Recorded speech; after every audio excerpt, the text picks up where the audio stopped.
We decided to have this meeting at Stanford University in honor of John W. Gardner's centennial. He was born in 1912, and so we really thought of this as a terrific way to celebrate his legacy. He cared so much about the way universities partnered with communities, and this would be no better way than to honor his legacy and to really perpetuate this conversation about how universities could authentically work with communities on behalf of community values.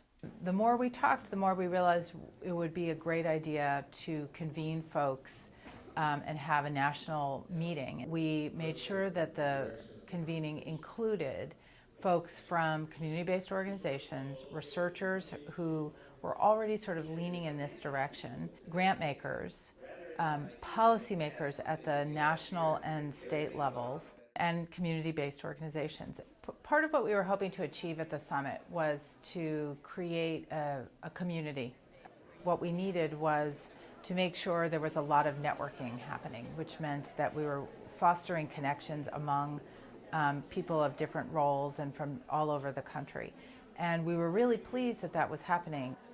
And so we built in lots of opportunities for conversation in small groups, at the coffee urns, and at meals. And what we saw happening, which was a delightful surprise, was that people were seeing each other after lots of time that they had known each other before.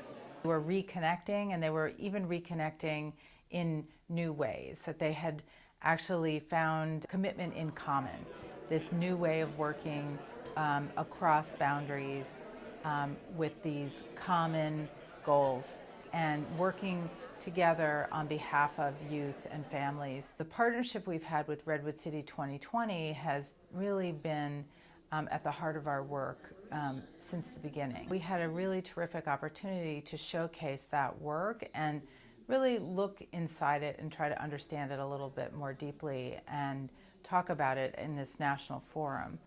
And what it allowed us to do, really think through what are the kinds of challenges that we've had that others could learn from, what are some of the key conditions that would really support others as they are fostering these kinds of collaboratives across the country. And part of what we wanted to communicate as we looked at all the different cases was that there really is no recipe for this work, that it doesn't matter where you are, and that every community is different.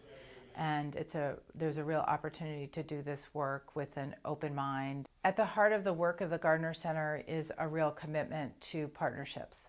The summit provided us with a tremendous forum to explore this, and to explore it with people who think like us and people who think even really quite differently than we do, and people who've been working at it longer than we have. What we hoped for as a result of this summit was really promoting work that was of the highest standards of evidence, that was of the highest levels of rigor, and was of the greatest import because it really lifted up the kinds of concerns that the communities themselves had. We're going to need to build on the momentum from this convening, and we're going to keep looking for opportunities to do that. We are happy about our partnership with America's Promise and so many other folks that we connected with during that convening.